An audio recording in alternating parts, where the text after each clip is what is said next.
Telescope in Thailand captured something that wasn't expected. 3 tails, all pointing in different directions from a single comet. Now, if you know anything about how comets behave, how they respond to solar wind, how their tails form and fade, you're already feeling that tension in your chest. Because what you're looking at in this image violates the fundamental timeline every astronomer expected. That anti-tail, the sharp beam of light pointing directly toward the sun, should be gone by now. Faded. Dispersed into the vacuum of space like smoke in wind. Instead, it's sharper than it was a month ago, and it's getting stronger. We're 32 days from closest approach, 32 days from the moment when 3i Atlas makes its nearest pass to Earth, when every major telescope that can get observing time will be pointed at this object. But here's what makes this image from Thailand so profoundly unsettling. We're not looking at the build-up phase anymore. We're looking at what should be the wind down, the calming, the predictable fade that happens after every comet rounds the sun and starts its journey back into deep space. Except 3i Atlas didn't get that memo. And the more we look, the more we realize this isn't just unusual. This is a fundamental challenge to our models. Let me be clear about what we're seeing. This isn't some blurry photograph from an amateur's backyard setup. This is a precise observation from a 0.26 meter telescope operated by Tirasak Thaluang in Rayong, Thailand. The image processing is clean, the resolution is exceptional, and what it shows is a triple tail configuration that exists simultaneously, in a way that textbooks say shouldn't persist this long after perihelion. There's the ion tail, that thin bluish streamer pushed straight back by solar wind. There's the dust tail, broader and curved following the gentle arc of expelled particles, and then there's that anti-tail, that impossible spike of material pointing back toward the sun, as if the comet is somehow defying the very forces that shape it. Here's why this matters more than any space headline you'll read this month. Comets are predictable. They follow patterns established over centuries of observation. We understand the physics. Solar radiation pressure pushes dust away. Solar wind strips ions and carries them downstream.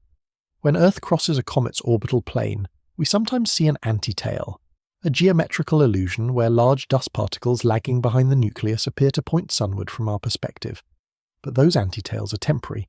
They peak when we cross the plane, then fade over days or weeks as those heavy particles slow down and spread out. By the time a comet is 18 days past its closest approach to the sun, those structures should be ghosts, suggestions, faint smudges that only show up in long exposure photographs if you're lucky. 3i Atlas is 17 days past perihelion, and its anti-tail looks like it's been sharpened with a blade. If you lined up the images from early November next to this Thailand observation, you wouldn't see decay. You'd see intensification. You'd see a structure that appears to be organizing itself more tightly, more coherently, as if some mechanism inside or around this comet is actively maintaining it against every dissipative force that should be tearing it apart. And that's where your mind starts asking the questions that keep astronomers awake at night. What kind of particle population could maintain that beam structure? What kind of outgassing pattern could sustain it? What are we actually looking at? Now, before we go further, I need you to understand something. This isn't clickbait astronomy. This isn't sensationalism dressed up in scientific language. The data is real. The observations are being confirmed by multiple independent sources. The Virtual Telescope project captured similar structures. Michael Yeager documented the anti-tail's evolution through October and November. Amateur astronomy networks across Asia, Europe, and the Americas are all seeing the same thing. When veteran comet observers, people who've watched hundreds of these objects over decades, start using words like unprecedented and unexpected, you pay attention. Because these are not people who get excited easily. These are people who've seen comets split, flare, and pull off spectacular displays, and they're telling us this one is different. So here's what we're going to do over the next 16 minutes. We're going to investigate this together, not as passive viewers, but as people genuinely trying to understand what's happening above our heads right now. We're going to look at what comets normally do, so you can appreciate why this is genuinely anomalous. We're going to walk through the timeline of 3i Atlas's behaviour since it rounded the sun. We're going to examine the competing scientific explanations, because yes, there are natural hypotheses, and we'll evaluate each one honestly. We're going to talk about what the December 19th closest approach means for getting answers, and we're going to discuss why this matters beyond just one weird comet, because 3i Atlas is teaching us that interstellar space is stranger and more diverse than our solar system-centric models assumed. But first, I need to know something. If unexplained cosmic mysteries get your pulse racing, if you're the kind of person who wants to understand the universe at a deeper level than surface headlines allow, hit that like button right now. It tells me you're here for the real investigation, not the simplified version. And drop a comment telling me this. Have you been following 3i Atlas since it first appeared in our inner solar system? Because this story has been building for months, and if you've been watching, you've seen the pattern develop. If you're just joining us now, welcome. You're about to understand why this object has astronomers checking their data 3 times before publishing. Let's start with the foundation, because you can't appreciate why 3 tails pointing in different directions breaks expectations unless you first understand what should be happening. And once you see the baseline, once you internalize how comets are supposed to behave, the Thailand image transforms from interesting to this changes things. So let me walk you through the physics of cometary tails, and then we'll come back to why 3i Atlas is rewriting those rules in real time. Think of a comet as a dirty snowball about 10 kilometers across, hurtling through space on an elliptical orbit that brings it close to the sun once every few decades, or in some cases once every few thousand years. For most of its life, it's frozen solid, a dark lump of ice and rock drifting through the outer solar system, where temperatures hover near absolute zero. But as it falls inward, as the sun's radiation intensifies, something remarkable happens. The ices begin to sublimate, not melt, sublimate. They go directly from solid to gas, bypassing the liquid phase entirely, because there's no atmospheric pressure to maintain liquid water in space. And as those gases escape, they carry dust particles with them, creating a glowing cloud around the nucleus called the coma, and eventually those magnificent tails that make comets among the most beautiful objects in our night sky. But here's the crucial detail most people don't realize. Comets don't have one tail, they have 2, and those 2 tails form through completely different mechanisms. The ion tail forms when ultraviolet light from the sun strips electrons from gas molecules escaping the nucleus, water vapor, carbon monoxide, carbon dioxide. Those ionized particles become electrically charged, and the solar wind, that constant stream of charged particles blowing outward from the sun at hundreds of kilometers per second, grabs them and drags them directly away from the sun, always directly away. The ion tail is like a windsock, pointing straight downwind no matter where the comet is in its orbit. It's typically bluish because ionized carbon monoxide emits light at specific wavelengths that our eyes and cameras perceive as blue, and it's narrow, almost laser-like in some comets, because those ions are being channeled along magnetic field lines embedded in the solar wind. The dust tail is different. Dust particles, microscopic grains of rock and carbon compounds mixed with ice, don't respond to the solar wind. They respond to radiation pressure, the physical push of photons from sunlight. It sounds like science fiction, but photons carry momentum, and when billions of photons per second strike a dust grain, they impart a tiny but real force that pushes the particle away from the sun. But dust particles are heavier than ions. They don't get swept away instantly. They lag behind the nucleus, and because the comet is moving in its orbit, those lagging particles trace out a curved arc. That's why dust tails are broad and curved, following the comet's orbital path like a gentle banner. They're typically yellowish or white because they're reflecting sunlight, not emitting their own light, and they can stretch for millions of kilometers, far longer than ion tails in some cases, because those dust grains just keep drifting outward long after they've left the nucleus. So far, so normal. 2 tails, 2 mechanisms, both well understood. But then there's the anti-tail, and this is where things get optically interesting. An anti-tail isn't a third type of tail in terms of physical mechanism. It's a line-of-sight effect, a geometric illusion that happens when Earth crosses the plane of a comet's orbit. Picture it this way. The comet is shedding dust particles continuously as it moves. Most of those particles spread out into the curved dust tail we can see, but the largest particles, grains a millimeter or more across, sometimes pebble-sized, don't get pushed away as effectively by radiation pressure. They're too massive. So they stay closer to the orbital plane, lagging behind the nucleus but not swept into the broad tail. When Earth happens to pass through that orbital plane, we're looking edging at this thin disk of large particles. And from our perspective, they appear to form a spike pointing back toward the sun, even though they're actually distributed in a flat disk around the orbit. Here's the critical point. Anti-tails are temporary. They peak when Earth crosses the orbital plane, giving us that perfect edge in view. But within days or weeks, our viewing geometry changes. We drift above or below the plane, and those particles that created the illusion spread out into a broader, fainter structure that blends into the general dust tail or fades into the background of space. The particles themselves are also decelerating. Without continuous force pushing them, they're subject to tiny perturbations, gravitational tugs from planets, pressure variations in the solar wind, even the faint friction of interplanetary dust. They spread, they disperse, the tight beam structure dissolves. In 99% of comets, antitails are visible for maybe 2 weeks at most, and that's being generous. By the time you're 2 or 3 weeks past perihelion, especially if the comet is moving away from the Sun, those structures should be archaeological remnants, not active features. Think of it like watching dust settle after an explosion. In the first few seconds, you might see defined beams or jets where the force was directed. But give it time, and turbulence and gravity take over. The dust spreads, the pattern blurs. You don't see a sharp beam an hour later, unless something is actively maintaining it. And in the case of comets, once perihelion is passed, once the peak heating is over, there's no mechanism that should actively maintain an antitail. The outgassing is decreasing, the particle production is dropping, the existing particles are spreading out. Everything about post-perihelion physics says the antitail should fade. So when 3I Atlas passed perihelion on October 29th, astronomers expected to see exactly that pattern. They expected the antitail that had been observed in late September and early October would peak around perihelion, maybe linger for a week or so, and then dissolve as the comet moved away from the Sun, and Earth's viewing angle changed. They expected the standard two-tail configuration to dominate, ion and dust, with the antitail becoming a memory that only shows up if you dig through archived images and process them heavily.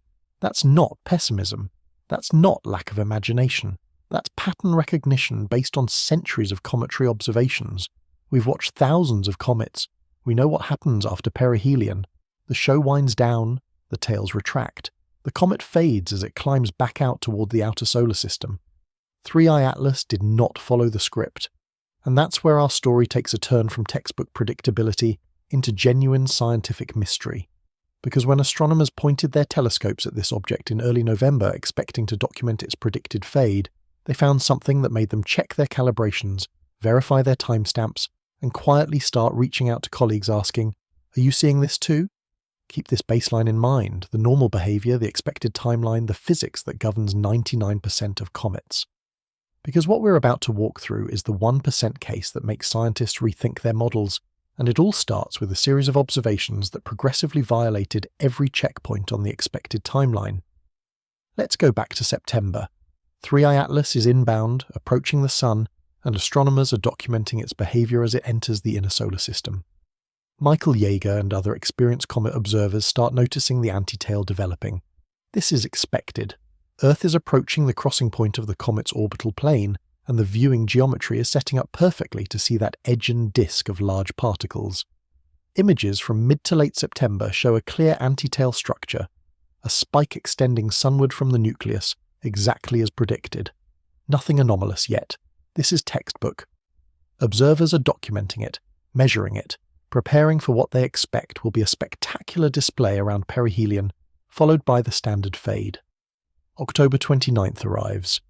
Perihelion, the moment of closest approach to the Sun. This is when the comet experiences maximum solar heating, maximum sublimation, maximum activity. And here's where the first surprise happens.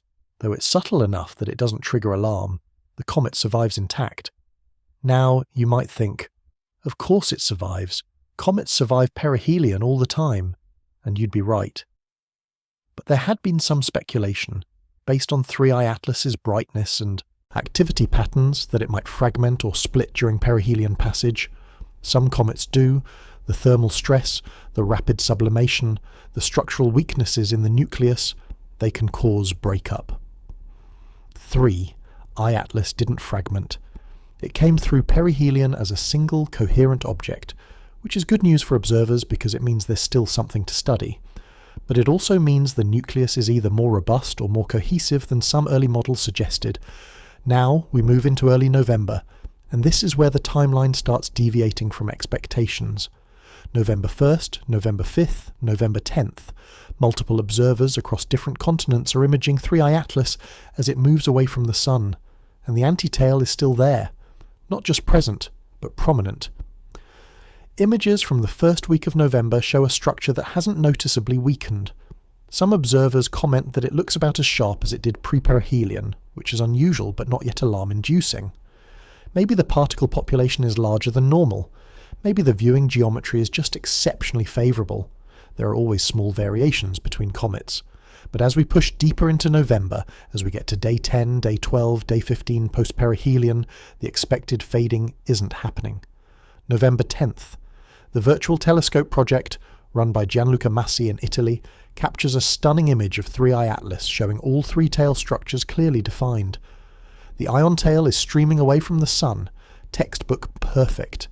The dust tail is forming its characteristic curve, and that anti-tail is still there, sharp and linear, like someone drew it with a straight edge. Massi's commentary notes the unusual persistence. Other observers start comparing their images, and a quiet conversation begins in astronomy forums and email lists. Is anyone else seeing this? How long is this anti-tail going to last? Has anyone seen persistence like this before in other comets? The answers are variations on a theme. This is longer than usual, this is sharper than expected, and no, most comets don't maintain this kind of structure this far past perihelion. Then we get to November 13th through 15th, and this is when the Thailand observations come in. Tirasak Thaluang is imaging from Rayong with a 0.26 metre telescope. The viewing conditions are excellent. The image processing brings out detail that makes veteran observers stop scrolling. Because what's in these images isn't just persistence, it's intensification. The anti-tail doesn't look like it's fading. It looks, if anything, more defined than it was 2 weeks earlier. The boundaries are sharp, the structure is coherent, and it's extending farther from the nucleus than some earlier observations showed. You can pull up the September images and compare them side by side with the November 15th Thailand image, and your brain rebels against what you're seeing, because the physics says this should be moving in the other direction, fainter, more diffuse, blending into the background, not sharper, not stronger. Let's contextualize this with numbers, not because the exact figures matter for our discussion, but because they illustrate the timescale. We're just over 2 weeks past perihelion when those Thailand images are captured. 18 days is an eternity in cometary timescales for anti-tail persistence.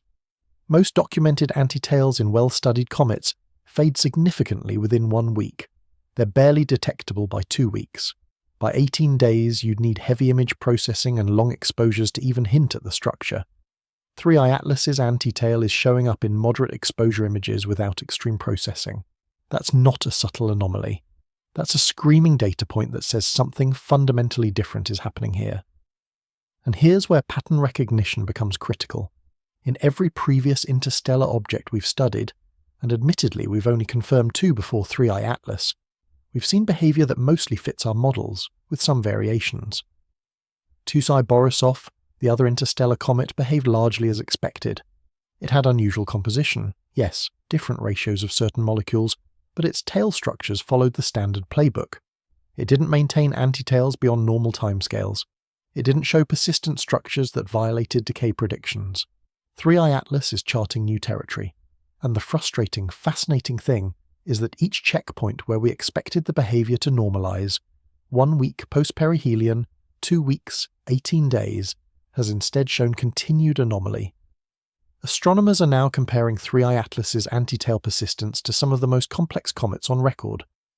Comet Hale-Bopp in the late 90s showed multiple tail structures and complex activity, but even Hale-Bopp's features followed predictable evolution.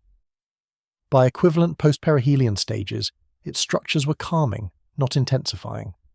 Comet Holmes, which underwent a dramatic outburst and created a massive coma, still followed dust dynamics that made sense within weeks. We can point to unusual comets throughout history, and they all eventually conform to the physics of particle dispersion and decay. 3i Atlas is now at a point where it should be conforming, and it's not. That's what has the scientific community's attention. Not that it's unusual comets happen, but that it's staying unusual past the point where unusual typically fades. So we arrive at mid-November with a situation that demands explanation.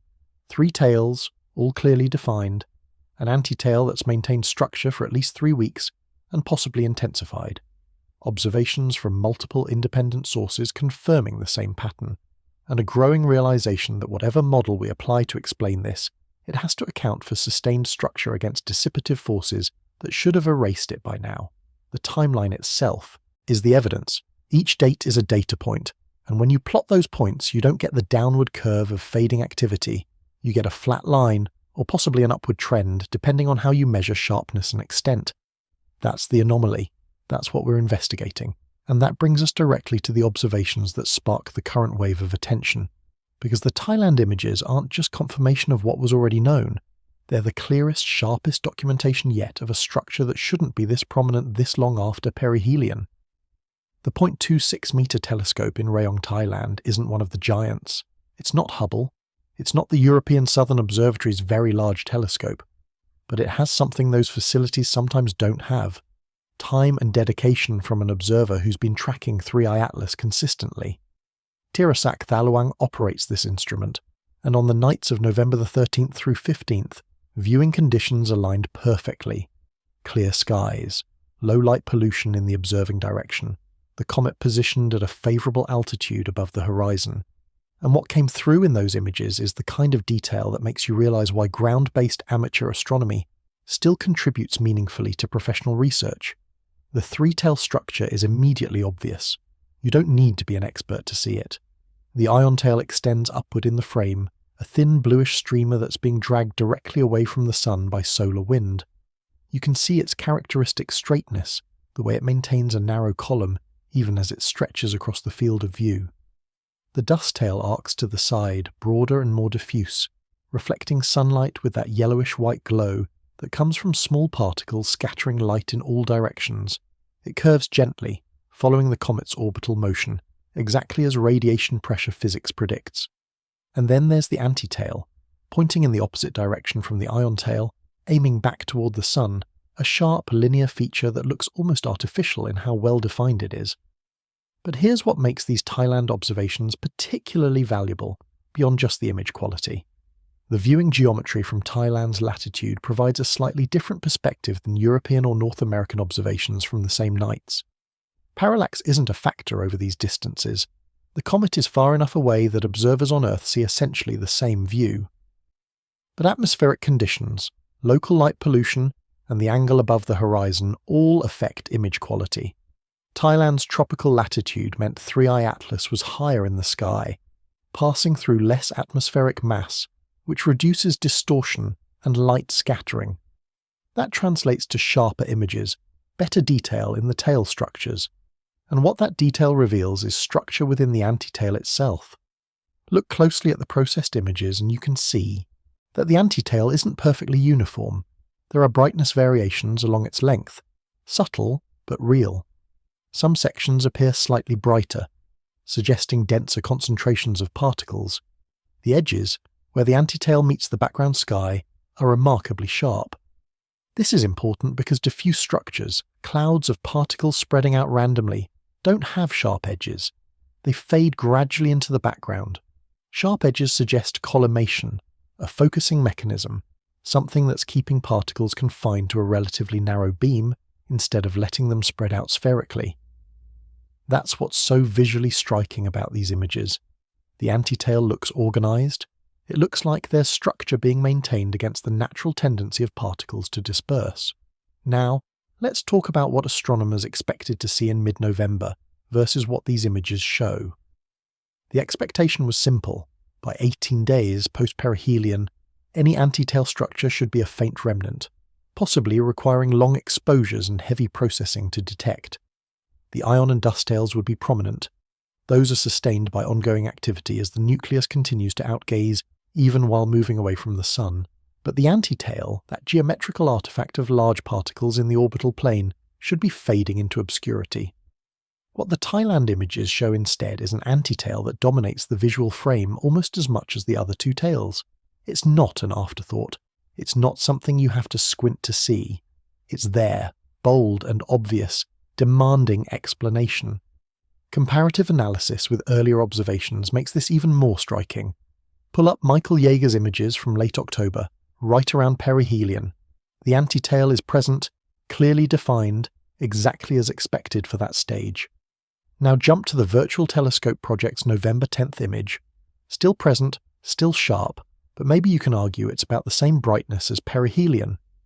Now look at Thailand's November 15th images. The antitail hasn't weakened. If you compare brightness profiles, measurements of how much light is coming from different parts of the tail, the antitail in mid-November is comparable to, or possibly brighter than it was at perihelion. That's the data point that makes astronomers pause, because brightness in a tail structure correlates with either particle density or particle size.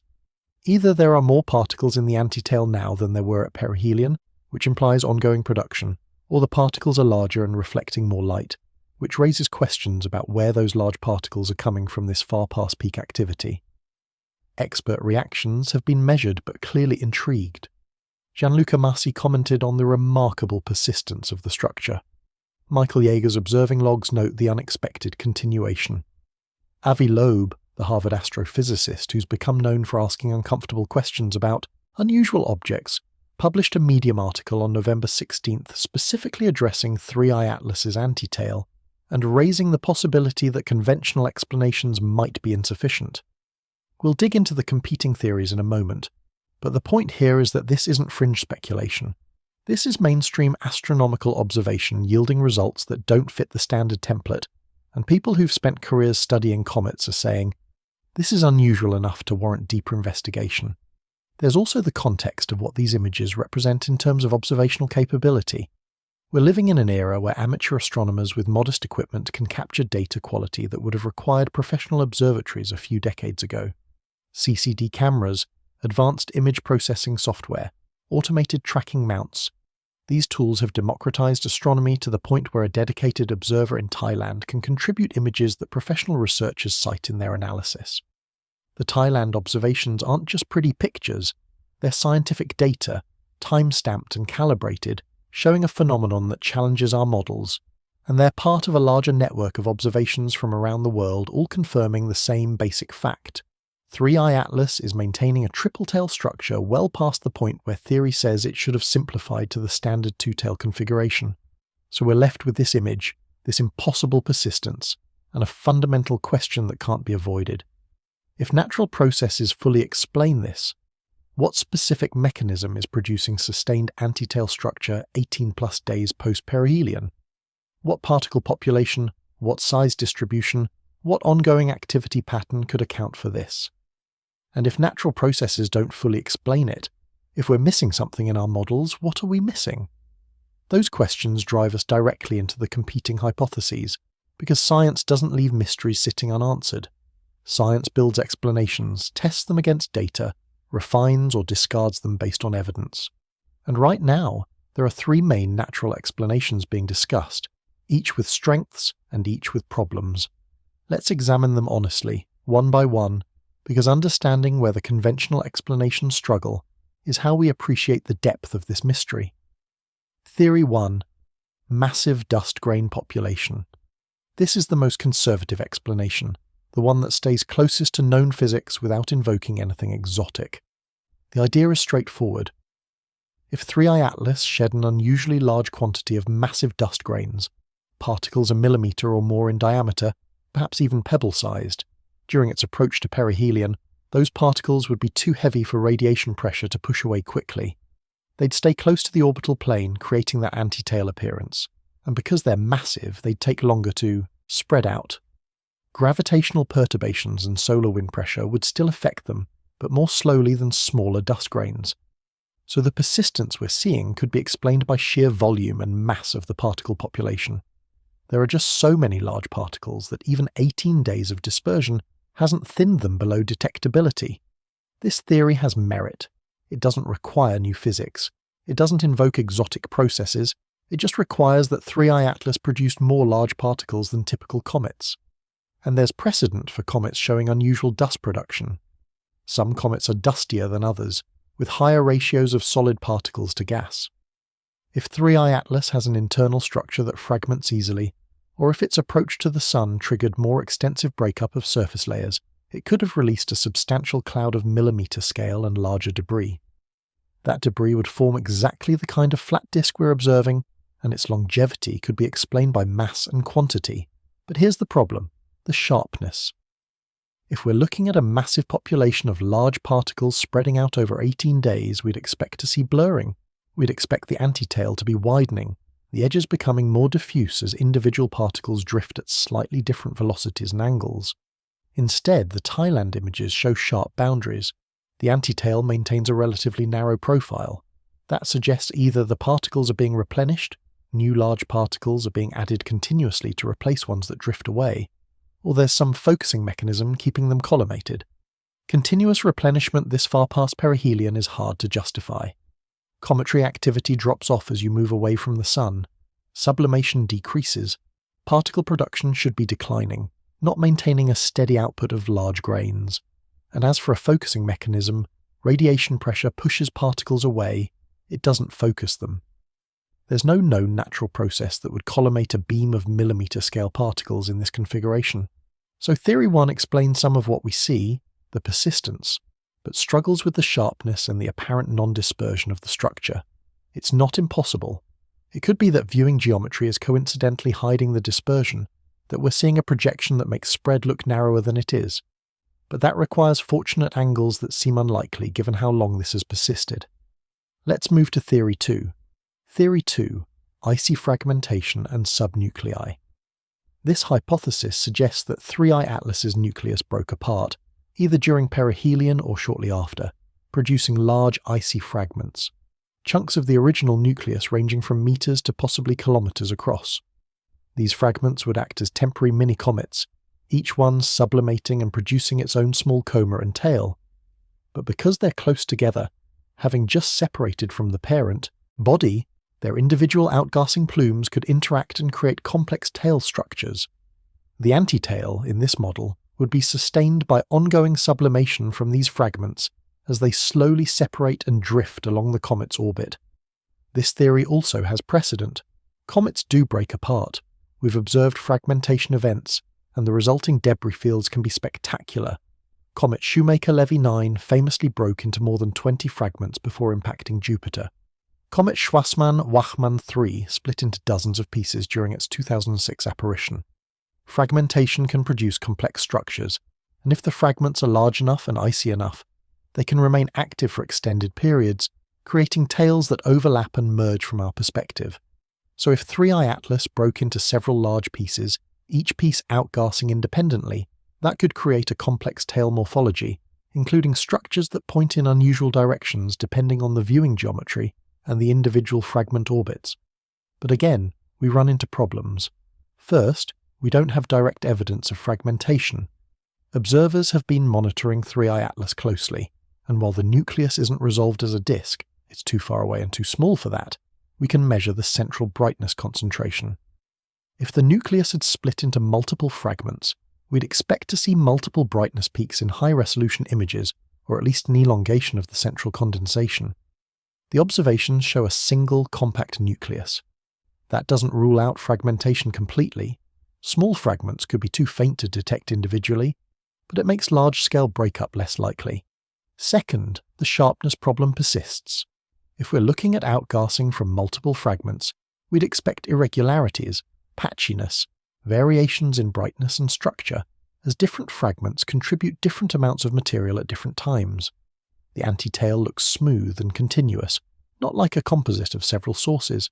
There's also a timing issue. If fragmentation happened at or near perihelion, we'd expect the fragment separation to be increasing over time, as each piece follows a slightly different orbit. That increasing separation should make the tail structures more complex and chaotic, not sharper and more organized.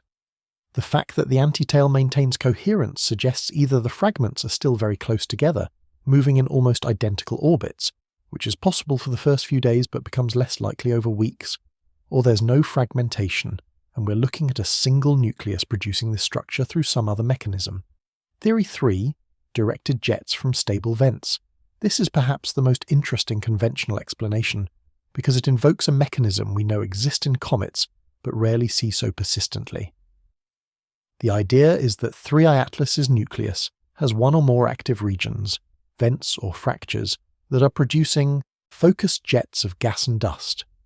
If these jets are oriented such that they eject material in a relatively narrow cone, and if the nucleus rotation is slow, or the vent is located near a rotation pole, the jet could remain pointed in roughly the same direction for extended periods. The anti-tail in this model is a sustained jet that happens to point sunward from our viewing angle. It's not an optical illusion of lagging particles, it's active, ongoing outgassing from a specific location on the nucleus. Jets are real. We've seen them on many comets. The Rosetta mission to Comet Churyumov-Gerasimenko directly imaged jets erupting from the nucleus surface, some of them quite collimated and persistent. Jets form when subsurface ice is heated unevenly, creating pressure that ruptures the surface in localized spots. Once a vent opens, it can remain active as long as there's ice beneath it to sublimate. And if the vent is narrow and the gas pressure high, the jet can be tightly focused, creating a beam-like structure rather than a diffuse cloud. So the physics is sound. Jets can create sharp features. They can be sustained over weeks if the vent remains active, and they can point in directions that seem unusual depending on the nucleus orientation and our viewing geometry. The challenge with this theory is rotational smearing. Comets spin. Comet nuclei typically have rotation periods ranging from hours to days. As the nucleus spins, any fixed vent on its surface would sweep through a circle, like a lighthouse beam. From our perspective, we'd see the jet appear, brighten as it rotates toward us, then fade as it rotates away. Over multiple rotations, this would create a fan-shaped or conical structure in the tail, not a narrow beam. For a jet to create a persistent, sharp, linear feature like the antitail, the nucleus would have to be rotating very slowly. So slowly that the jet's direction doesn't change much over the weeks we've been observing. Or the vent would have to be located at the rotation pole, aligned with the spin axis, so it always points in the same direction regardless of rotation. Both scenarios are possible but statistically unlikely. Slow rotation isn't unheard of, but most comets spin relatively fast because they've been gravitationally stirred by planetary encounters over millions of years, and having a vent precisely at the pole, in an orientation that happens to create a sunward-pointing jet at this specific moment, is a fortunate coincidence. It's not impossible. Coincidences happen. But when you're stacking coincidences, unusual composition, convenient vent location, fortuitous viewing geometry, extended activity, the explanation starts feeling contrived. It could be true. The data doesn't rule it out, but it's not satisfying in the way a robust explanation should be.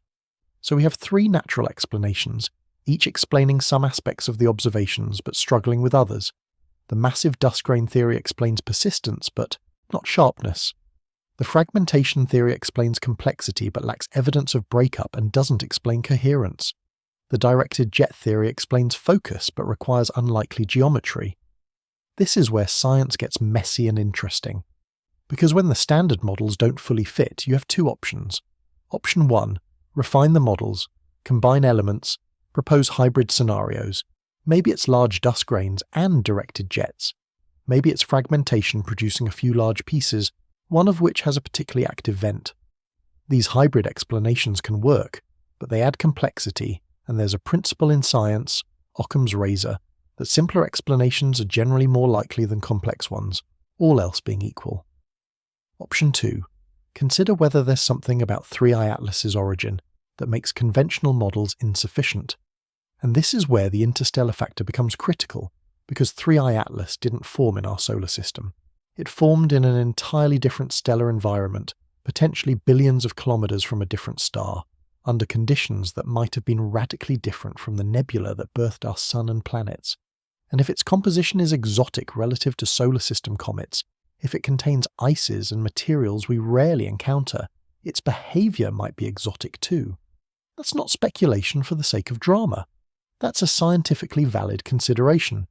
Because understanding where 3I Atlas came from and what that might mean for its makeup is essential to evaluating whether our conventional theories are even applicable. When 3I Atlas was first identified as interstellar, confirmed through its hyperbolic orbit that traces back to origins outside our solar system, it became the third verified visitor from the vast space between stars. The first was Oumuamua, that mysterious elongated object that tumbled through our inner solar system in late 2017, moving too fast and too strangely to have originated from the sun's gravitational influence. The second was 2I Borisov, a more conventional-looking comet that appeared in 2019, and behaved mostly as we'd expect a comet to behave, with the key difference that its trajectory confirmed it came from elsewhere. And now 3I Atlas, arriving in 2025, showing us that interstellar objects are more common than we once thought, and more diverse than a sample size of 3 can fully capture.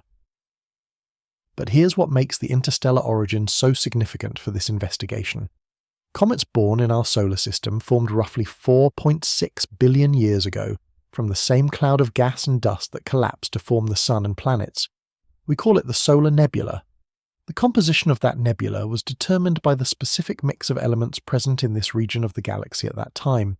Hydrogen, helium, oxygen, carbon, nitrogen, traces of heavier elements, all in proportions that we can measure in meteorites, in planetary atmospheres, in comets themselves. Our solar system's comets are chemical fossils from that epoch, and their ices reflect the conditions of the outer solar nebula where they formed. Water ice dominates, with mixtures of carbon dioxide, carbon monoxide, methane, ammonia, and more exotic molecules in smaller quantities. 3I Atlas formed in a different nebula, orbiting a different star. We don't know which star.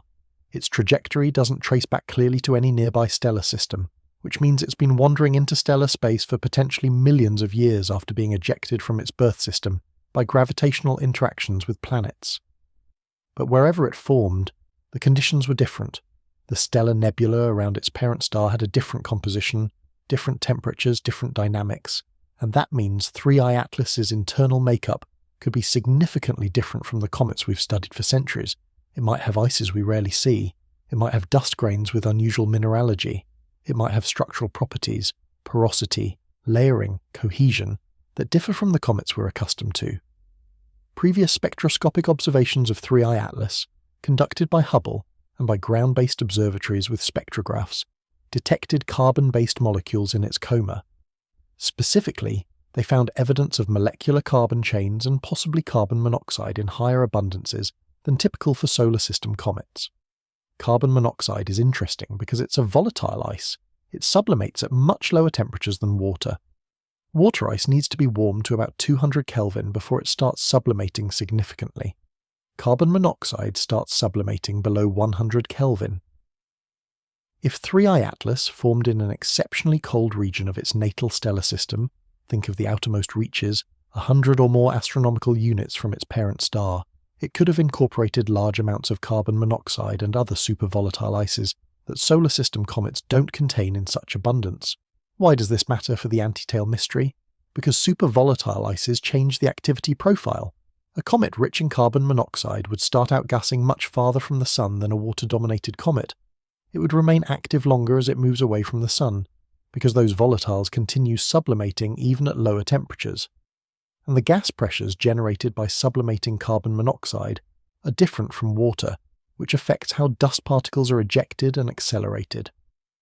If 3I Atlas has a core rich in carbon monoxide ice, it could be producing sustained outgassing even now, just over 2 weeks past perihelion, at a level that water-dominated comets wouldn't sustain. That ongoing outgassing could be feeding the antitail, replenishing particles, maintaining structure against dispersion. There's also the dust composition question. Spectroscopy doesn't just tell us about gases, it can reveal information about the solid particles in the coma and tails based on how they scatter and absorb light at different wavelengths. Some early analyses of 3I Atlas's dust suggest it might be carbon-rich. More organic material, less silicate rock than typical solar system comets. Carbon-rich dust behaves differently under radiation pressure. It absorbs light differently, reflects differently, and its thermal properties affect how quickly particles cool or heat as they move through space.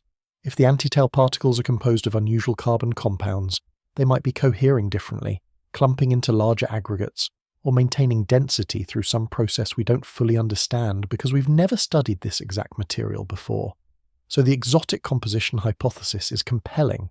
It doesn't require abandoning known physics, it just requires acknowledging that the material inventory of 3I Atlas might be outside the range we've thoroughly characterized.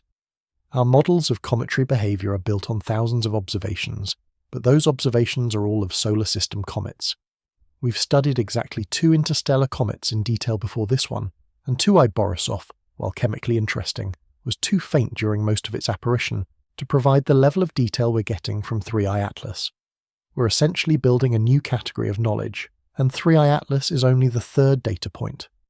Drawing broad conclusions from 3 examples is risky, but so is assuming our solar system-based models apply universally. But, and this is critical, even exotic composition has limits. Supervolatile ices can explain sustained activity. Unusual dust can explain some optical properties. But can they explain the sharpness and persistence of the antitail structure against 18 days of dispersion? Can carbon monoxide outgassing alone maintain a collimated beam of particles when radiation pressure, solar wind turbulence, and orbital mechanics are all trying to spread them out? This is where even the exotic composition theory runs into the same problem as the conventional theories. It provides a mechanism for ongoing activity which is good, but activity alone doesn't guarantee structure. You need a focusing mechanism, a reason why the particles stay in a narrow beam rather than puffing out in all directions like they do in the broader dust tail. And that brings us to the uncomfortable edge of this investigation, the point where natural explanations, while possible, require stacking assumptions and fortunate circumstances to fully account for the observations. It's not that any single assumption is unreasonable. Large particles exist, jets exist, exotic ices exist.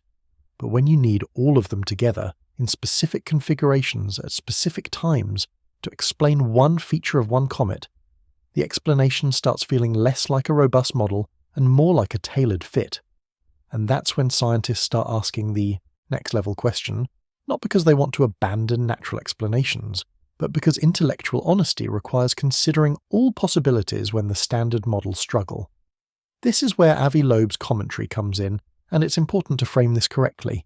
Loeb is a tenured professor of astronomy at Harvard, former chair of the astronomy department, with a research career spanning black holes, cosmology, and high-energy astrophysics. He's not a fringe figure. He's also become known in recent years for publicly advocating that the scientific community should be more open to considering non-natural explanations for anomalous objects, particularly in the context of Oumuamua, which he's argued could have been artificial rather than a comet or asteroid. His position is controversial, and most astronomers disagree with his specific claims about Oumuamua, but his broader point, that science should follow evidence even when it leads to uncomfortable conclusions, is philosophically sound. In his November 16th Medium article about 3i Atlas, Loeb points out that if the antitails particles are moving at velocities significantly higher than what natural degassing can produce, that would require an explanation beyond sublimation pressure. Natural outgassing from comets accelerates particles to speeds of a few hundred meters per second, sometimes up to a kilometer per second in very active jets. If spectroscopy measures velocities in the range of multiple kilometers per second, that starts looking less like gas pressure and more like something else. Loeb suggests, cautiously, that one possibility worth investigating is whether the velocity could be explained by artificial propulsion, a directed energy source essentially. He's not claiming this is the answer. He's saying it's a hypothesis that should be testable through velocity measurements, and science should be willing to test it. Most astronomers hearing this will immediately focus on the natural explanations, and rightly so. Extraordinary claims require extraordinary evidence, and the evidence for artificial origin would need to be far more compelling than the antitail is persistent. But here's the value of Loeb's position. It highlights that we don't yet have the data to definitively rule anything out. We have images, we have morphology, we have some spectroscopy, but we don't have precise velocity measurements of the antitail particles. We don't have high-resolution spectroscopy of the nucleus itself. We don't have the observational detail that would let us say with confidence, yes, this is explained by mechanism X and we can rule out mechanisms Y and Z. And until we have that data, the scientifically appropriate stance is to hold multiple hypotheses loosely, favouring natural explanations but not closing the door on questions that could be answered through better observations. So where does that leave us? With an interstellar comet whose exotic origin provides plausible mechanisms for unusual behaviour, but whose specific antitail characteristics still push the boundaries of what those mechanisms can easily explain. With natural theories that are viable but not fully satisfying, and with the awareness that better data is coming, data that could settle this question definitively. The December 19th close approach is not just a milestone for observers hoping for pretty pictures. It's a scientific opportunity to gather measurements that could distinguish between competing explanations. And that's where our attention turns next, because the observations planned for late December and the data they'll produce are the key to moving from mystery to understanding. December 19th, 2025. Mark that date because it represents the optimal observation window for 3i Atlas. On that date, the comet makes its closest approach to Earth, about 1.8 astronomical units, roughly 270 million kilometers. That's not close by inner solar system standards. It's farther than Mars at its closest to Earth. But in astronomical terms, it's close enough to matter, because every kilometre of distance affects the resolution and signal strength of the observations we can make. And between now and that date, every major telescope that can be scheduled, every observatory with time allocation available, is being tasked with looking at this object. The priority is spectroscopy, high-resolution spectroscopy, specifically designed to measure the velocities of particles in the antitail and the other tail structures. Here's how that works. When particles move, their light gets Doppler shifted. If they're moving toward us, the light shifts slightly bluer, higher frequency. If they're moving away from us, it shifts redder, lower frequency. By taking a spectrum of the comet's tails and analysing the precise wavelengths of emission lines from ions and reflected light from dust, astronomers can calculate how fast those particles are moving and in what direction. This isn't a rough estimate. With good spectrographs, you can measure velocities to within tens or hundreds of meters per second. That precision is enough to distinguish between natural outgassing, which accelerates particles to maybe half a kilometer per second, and something more energetic. If the spectroscopy shows that antitail particles are moving at speeds consistent with sublimation pressure, that strongly supports the natural explanations. It would mean the particles were ejected by gas pressure from the nucleus and are now coasting, gradually slowing due to radiation pressure and spreading due to velocity dispersion. That's the expected result, and it would point toward the exotic ice hypothesis or the massive particle population theory as the most likely explanation. The mystery wouldn't be completely solved. We'd still need to understand why the structure is so sharp, but it would narrow the field significantly if the spectroscopy shows higher velocities, velocities that can't be explained by gas pressure alone. That opens new questions. What mechanism is accelerating those particles? Radiation pressure is always present, but it's a gentle force, not sudden acceleration. Solar wind can transfer momentum, but again, the accelerations are gradual. If particles are moving significantly faster than sublimation, plus radiation pressure can account for, you'd need an additional energy source. That doesn't immediately mean artificial. It could mean an internal process we haven't fully understood, perhaps electrostatic charging and repulsion, where particles build up electric charge from solar UV and repel each other, gaining velocity. That's a known phenomenon on airless bodies, or it could mean jets with higher than expected gas velocities due to some unusual thermal process in the nucleus. The point is, anomalous velocities would require a deeper level of investigation, and they justify more exotic hypotheses being taken seriously. Beyond spectroscopy, there's photometry, measuring brightness changes over time. If the antitail brightens, dims, or shows periodic variations, that tells us about the particle production rate and possibly the nucleus rotation. A brightening antitail would suggest increasing activity, which would be even more anomalous, because activity should be decreasing as the comet moves away from the Sun. A dimming antitail would finally match expectations and suggest the persistence we've seen is reaching its limit. Periodic variations, if they match a rotation period, would support the directed jet hypothesis, showing that the jet rotates with the nucleus, and we're seeing brightness cycles as it points toward and away from us. Morphological tracking is also critical. High-resolution imaging through late November and December will map how the antitail structure evolves day by day. Does it maintain its sharp profile, or does it start to blur and widen? Does it break into filaments or segments, which would suggest particle streams with different velocities?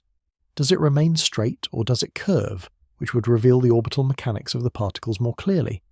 These are questions that time series imaging will answer, and each answer constrains the possible explanations. Structure that maintains coherence over weeks despite all the forces trying to disperse it suggests something actively maintaining it.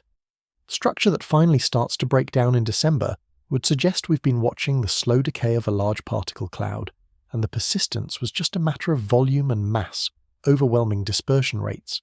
Multi-wavelength observations add another layer. Looking at the comet in radio wavelengths can detect specific molecules like carbon monoxide and methanol that emit radio photons when they are excited by sunlight. Infrared observations reveal thermal emission from dust grains, telling us about their temperature and composition. Ultraviolet observations highlight ion populations and can map the solar-wind interaction. Each wavelength provides a different piece of the puzzle, and together they build a comprehensive picture of what's happening. If radio observations show strong carbon monoxide emission from the direction of the anti-tail, that supports ongoing sublimation of volatile ices feeding the structure. If they don't, that suggests the anti-tail is primarily dust, and the particles were expelled earlier and are now just coasting. The observatories participating in this campaign include the European Southern Observatory's Very Large Telescope, which has some of the best spectrographs in the world. Ground-based networks like the Las Cumbres Observatory, which has telescopes around the globe that can track the comet continuously. Space-based platforms like Hubble, if observing time is allocated, Hubble's schedule is heavily booked, but interstellar objects often get priority given their rarity. Even smaller observatories and amateur networks are contributing imaging data, providing continuous monitoring that helps identify short-term changes or outbursts. This is a coordinated effort, and the data is being shared in near real time through astronomical telegrams and circulars so that observers worldwide can refine their strategies based on what others are seeing. December 19th is the peak, but the observation window extends from now through early January. By mid-December, preliminary results from spectroscopy should start appearing in astronomers' telegrams, brief announcements that share key findings before full papers are written.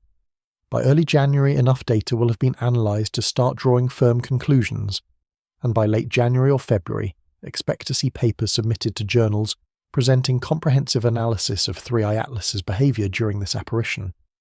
That timeline means we're weeks away from having answers, not months. The scientific process is moving quickly because the target is time-sensitive.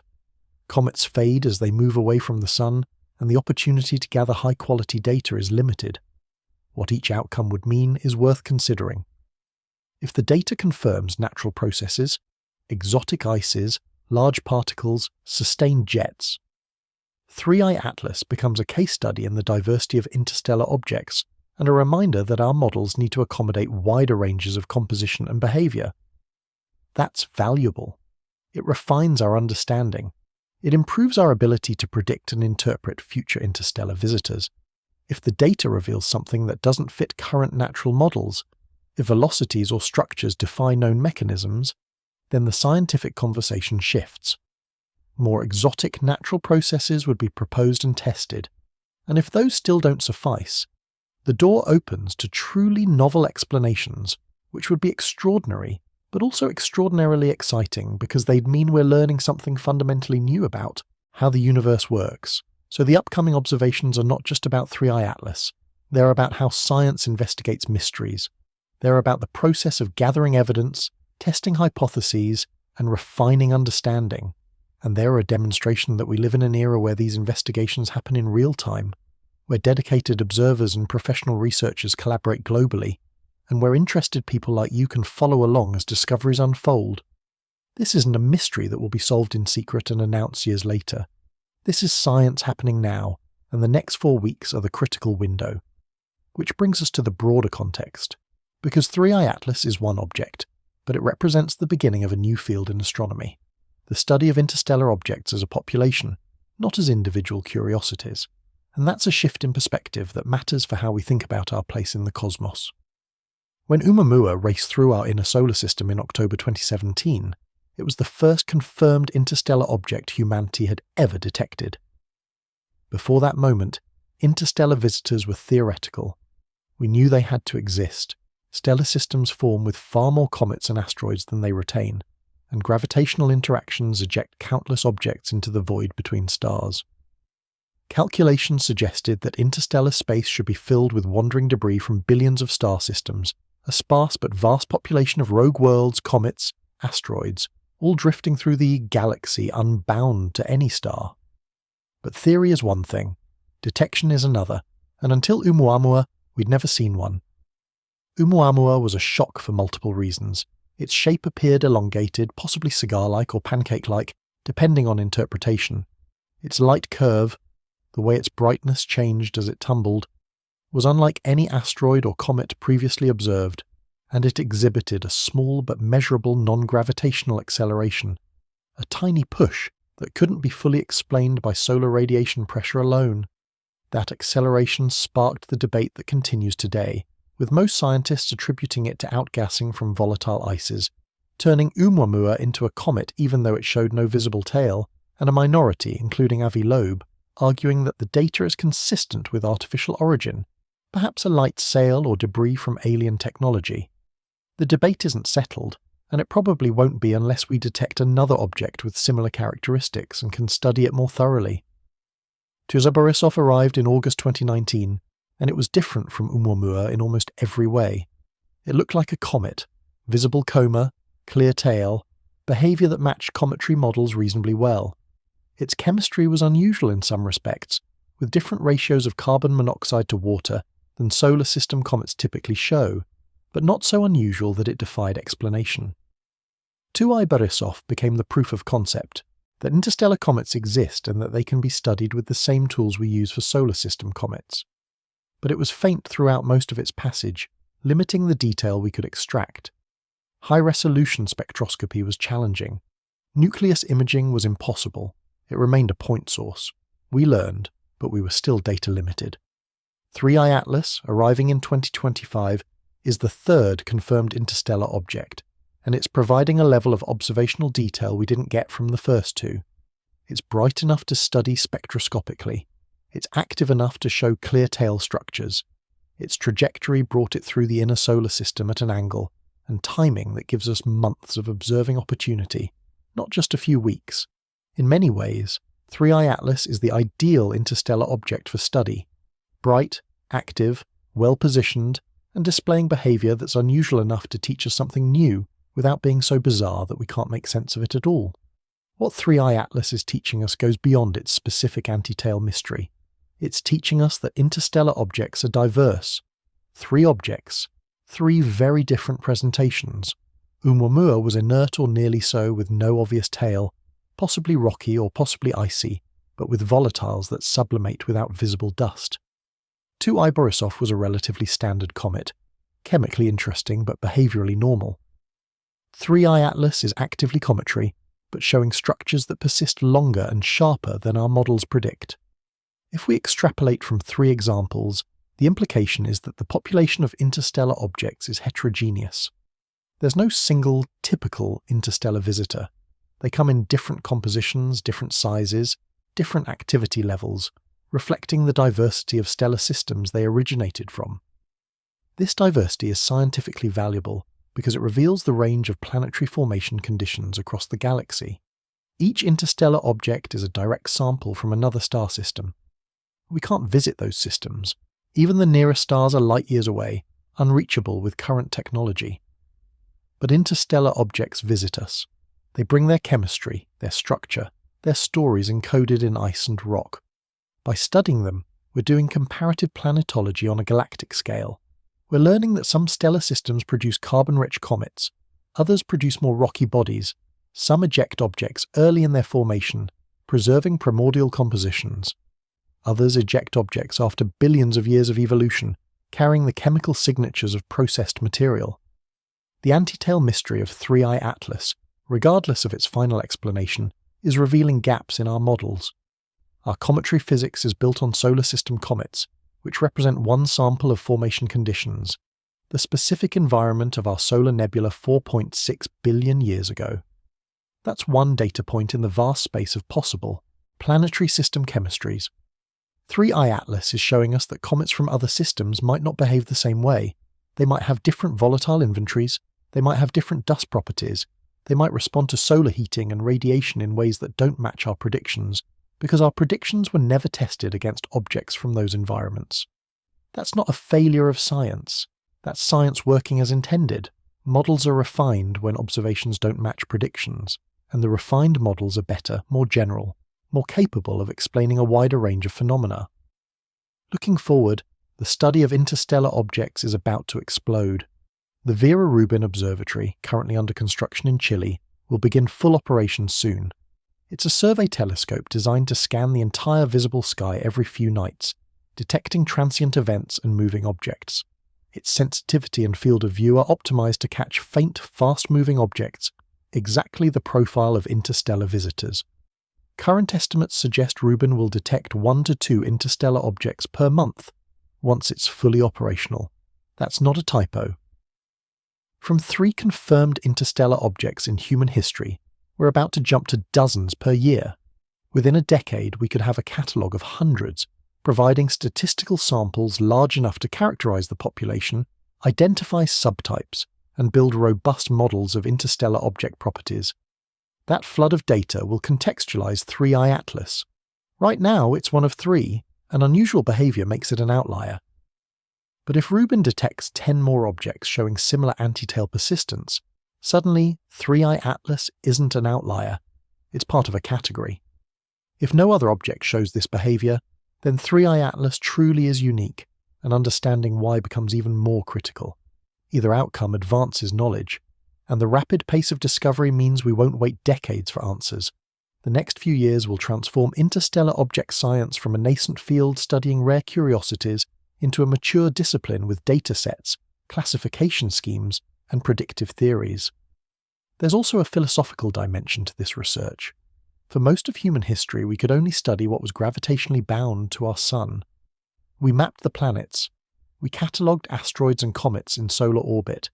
We inferred the existence of the Oort cloud from long-period comets falling inward.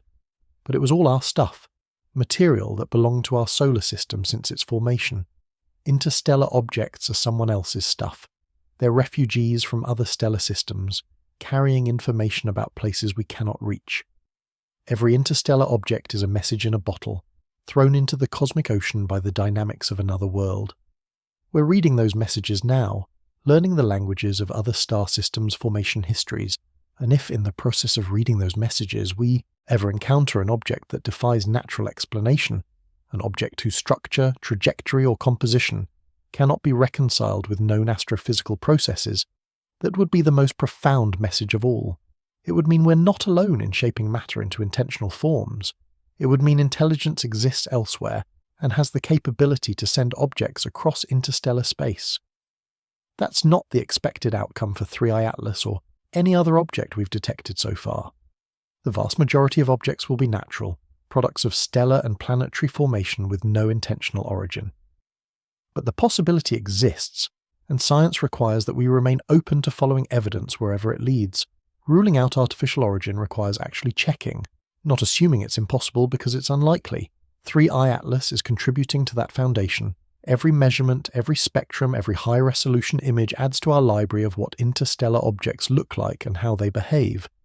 That library becomes the reference for evaluating future detections. When Rubin finds an object with an unusual acceleration, we'll compare it to 3i Atlas and 2ii Borisov and Oumuamua. When spectroscopy reveals an exotic molecule, we'll check if similar molecules appeared in previous interstellar visitors. Pattern recognition requires patterns, and patterns require data. We're building that dataset now in real time, and everyone following this story is witnessing the early chapters of a field that will define 21st century astronomy. So yes, the antitail mystery matters for understanding 3i Atlas specifically, but it also matters for training our observational and theoretical tools on a new class of objects. It matters for refining our models so they're ready for the flood of data coming from Rubin. It matters for establishing what normal looks like in the population of interstellar visitors, so we can recognize abnormal when it appears. And it matters because the universe is vast and strange, and every time we look closely at something we assumed we understood, we find surprises. 3i Atlas is this year's surprise. There will be more, and each one teaches us that the cosmos is richer, more complex, and more wonderful than our current understanding captures. That's the essence of exploration. Not knowing what you'll find, but being ready to learn when you find it. So what do we actually know? We know that a telescope in Thailand captured images in mid-November showing 3i Atlas with 3 distinct tail structures, an ion tail, a dust tail, and an anti-tail, all simultaneously visible and sharply defined. We know that the anti-tail, which should have faded to near invisibility by 18 days post-perihelion, is instead maintaining structure and possibly intensifying. We know that multiple independent observations from experienced astronomers around the world confirm this behaviour.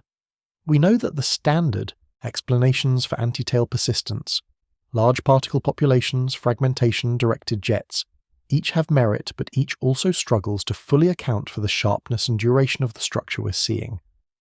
And we know that 3I Atlas's interstellar origin means its composition could include exotic ices and materials that behave differently from solar system comets, providing plausible but not yet confirmed mechanisms for its unusual activity. What we don't yet know is the definitive answer. We don't have the spectroscopic velocity measurements that would tell us whether particles are moving at speeds consistent with natural outgassing or something more energetic. We don't have the high-resolution nucleus imaging that would confirm or rule out fragmentation. We don't have the continuous photometric monitoring that would reveal rotation periods and brightness cycles. But here's the crucial point. We're about to get that data. December 19th is 32 days away. Every major telescope that can be tasked is being pointed at this comet. The observation campaign is coordinated, comprehensive, and designed specifically to answer the questions the antitail raises. By early January, we'll have preliminary results. By late January or February, comprehensive analysis will be published. The mystery has a timer on it, and that timer is counting down. Regardless of the outcome, 3I Atlas has already accomplished something scientifically important. It's challenged our models. It's forced astronomers to reconsider assumptions about post-perihelion behavior in comets, especially interstellar comets with potentially exotic compositions. It's provided a case study that will be referenced in future research on cometary dynamics and interstellar object characterization. And it's demonstrated that the field of interstellar object studies is not just theoretical.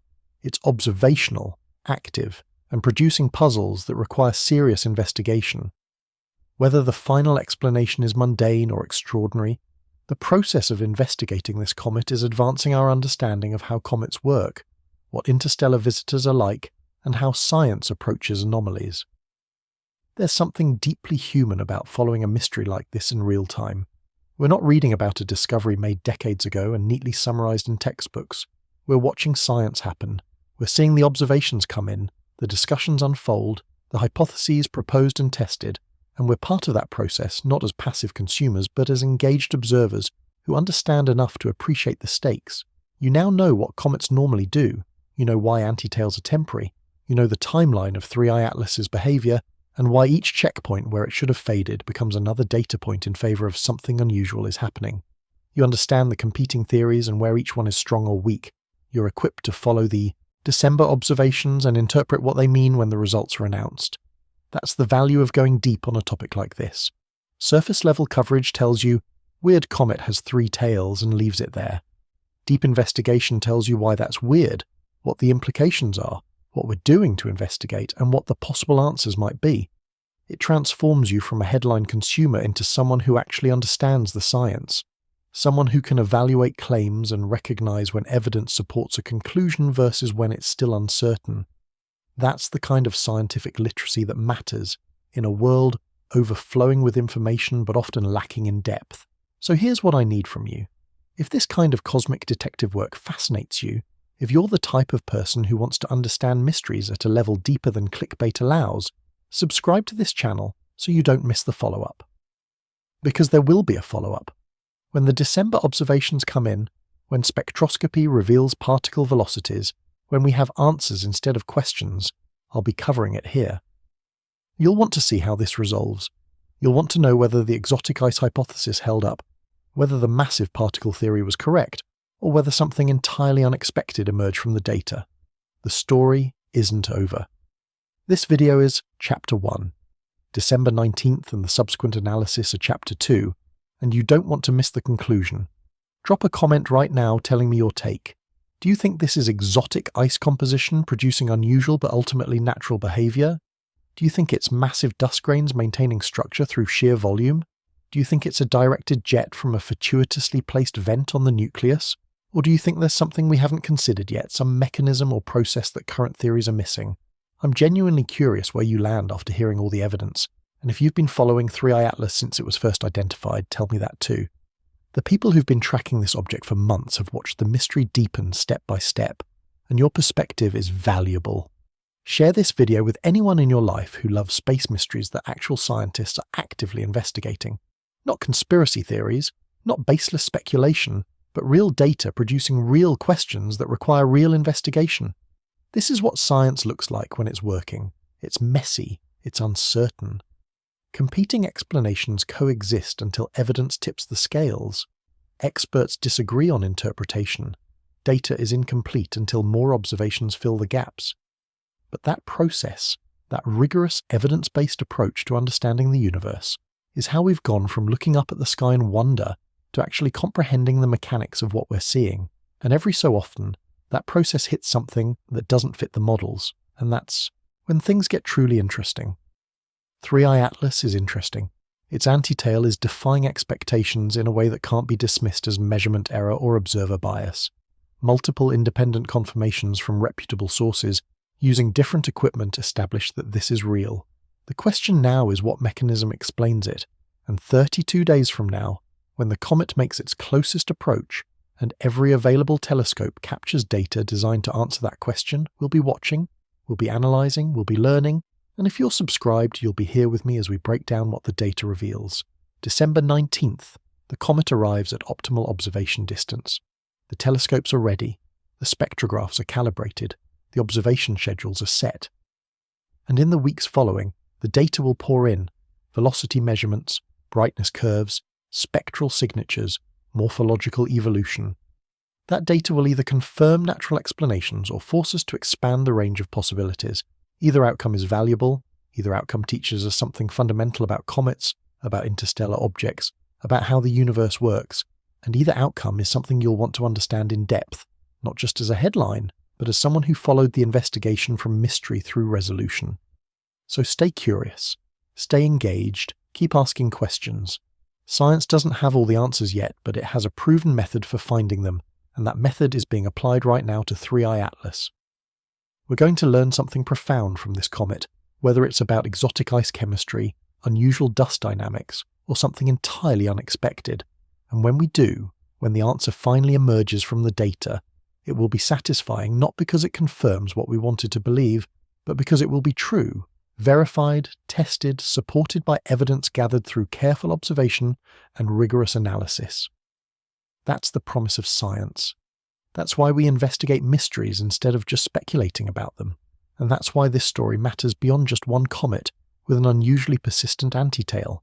It matters because it's a reminder that the universe still holds surprises, that our models are good but not perfect, that there's always more to learn. 3i Atlas is teaching us that lesson right now, and 2 days from now, the next chapter of that lesson begins. I'll see you then. And until that moment, keep looking up, keep questioning, and keep digging deeper than the surface allows. Because that's where the real understanding lives,